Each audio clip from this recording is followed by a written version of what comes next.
So today in reading, we're going to be looking at summarising. Now, we're going to be summarising with Sheba today. So Sheba is our dog here who's going to tell us all about summarising and tell us what to look out for when we think that we are being asked to summarise something.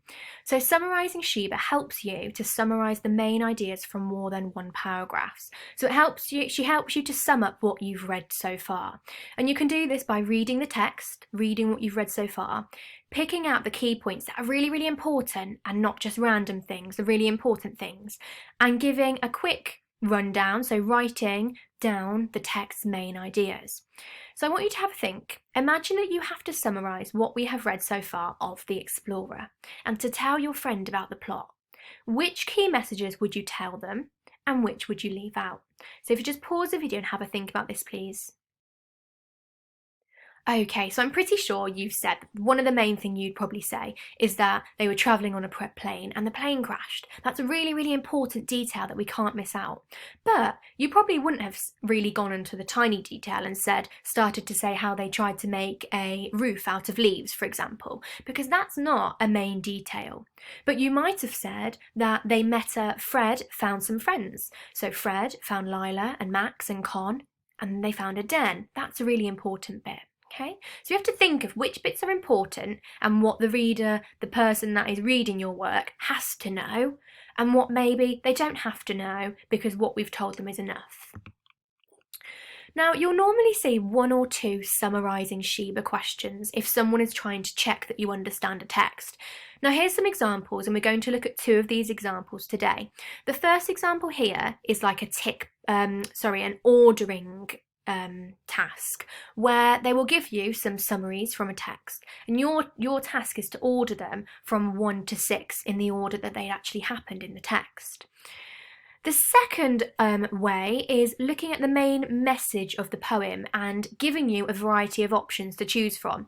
It's really important that you look here, how many boxes it's telling you to tick. If it's telling you to tick 1, just tick 1, because if you tick 2, you might lose the mark. Okay, and then the final method that we are going to be looking at and how to summarise with Sheba today is looking at true or false statements. So you might get a variety of statements here and you have to tick whether they're true from the text or false, and that will check that you really understand the text.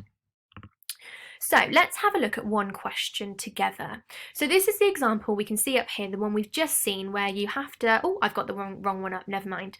It's where you have to order it from 1 to 4 in the order that they've happened, and the first one is done for you. So I'm going to read the summaries, and you're going to help me decide what number they deserve in the order that they happened. So I'm going to read the first one first of all, because I'm going to always read the top one first and really understand it. So they found a den and decided it would be a good idea to stay there until they found somewhere safer. Now I'm trying to think where this is in the book so far. I know it's not right at the beginning, and I know it's not what we've read so far. We're going to keep going. The plane crashed in the Amazon rainforest and Fred was lost. I know this happened near the start of the book. So at the moment I can call this my number 1 because that's one of the first things that we know has happened. But I'm going to bear in mind that when I read on, that some other things may have happened before the plane crashing too. So, Fred wanted to make a roof out of leaves so that the den held shelter. I know that definitely didn't happen before the plane crashing, so that can still stay as my number 1. But now I'm going to compare it to my first statement of when they found a den. But I know that they couldn't make the roof out of the leaves for the den until they had found the den. So I know that this statement here must come after this one. So I couldn't label this one as number 2 for now, but I need to make sure I've read all of them. So I'm going to read the last statement. Whilst he was exploring his new surroundings, Fred met Max, Lila and Con, and they tried to find safety. I know this happened shortly after the plane crashed, and I know they found the den after they'd met each other because they couldn't have found the den unless they'd met each other. So I can then see that this statement here is my number 2. And then I'd already decided that they'd found the den and then they wanted to make the roof out of the leaves. So I can now see that this is my number 2, the top one will be my number 3, and that this one would be my number 4. And that is the order that I would put them in. Would you agree with me? Yeah. So really, I'm talking through the way that I would want you to think about this question too. When you really look at all of the statements and think, where is this in the book? And then kind of draft number it. So I drafted this one as my number one because I thought, yes, it was right at the beginning of the book, but then I'm always considering something could have happened before this, but then I realised it didn't. Okay? This one I would like you to have a go on your own. Now this is where it's the true or false box one. So I would like you to use the information from what you know about the text once so far and tick in your head one box to show whether the statement is true or false. So can you just pause the video and do that now for me, please? Okay, let's look through it then. So Con was looking forward to staying in their new den. Is that true or false? I can hear lots of you saying, oh, Miss Newman, that's false. Because how did Con feel staying in their new den year 4? She was quite worried, she was quite anxious, she was scared that someone would find them. Okay, number 2. Max is Lila's younger brother. Is that true or is that false? It's absolutely true. Well done. Okay, number 3. They got lost in the Manaus rainforest. They did get lost in the rainforest because I could be inclined to say that's true. However, what rainforest did they get lost in? They got lost in the Amazon rainforest. But we know they were trying to go to Manaus in Brazil, but they got lost in the Amazon rainforest. So that would be false. And finally, they used leaves to make a lampshade for the den. Is that true or is that false? That is false too. They did use some leaves to make something for the den, didn't they, year 4? What did they use leaves to make for the den? A roof. Well done. So I can tick that as false too. Did you see there I tried to catch you out with some of these? Because we know that Manaus has been mentioned in the book, but we know that they didn't get lost there. So we have to read the question really, really carefully. So well done.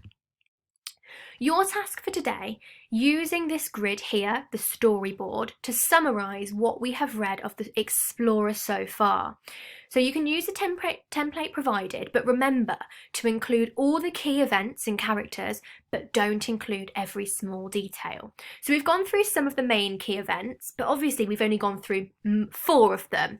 But you've got another 4 boxes to fill here. So what you can do is start putting them in order, maybe on a draft piece of paper, and thinking, what came in between the plane crashing and Fred finding someone else? What came in between Fred finding some other people and then them finding a den? What came in between them finding a den and then making leaves and a roof for the den and all sorts of things, okay? The big boxes are for a picture, and then the littler rectangle boxes are for a little caption to explain what that picture shows. And remember, as we've done these in class, go from left to right, okay? So left to right and then left to right again, okay? So that's your task for today. Quick plenary to check your understanding of summarising today. I want you to have a think about these 2 questions. The first one, what do we mean by the word summarising? And the second one, could you write or talk about a 5-step instruction about how to summarise across more than 1 paragraph? So when you're summarising a chapter, a couple of chapters like we are today, how are you going to make sure that you summarise effectively? What are you going to do? So pause the video and have a think about these 2 questions, please. Off you go.